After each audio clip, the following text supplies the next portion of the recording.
За, баанд 300 GXR дээр нөгөө нэг тоноглоод байгаа гэрлээ тоноглоод бэлтжлээ.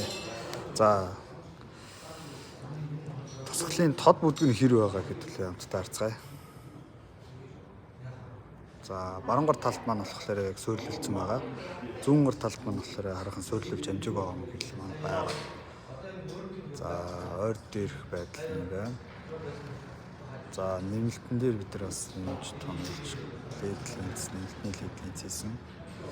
Нэмэлт бол зүүн баруунгүй хоёулаа тодороо байгаа гэсэн.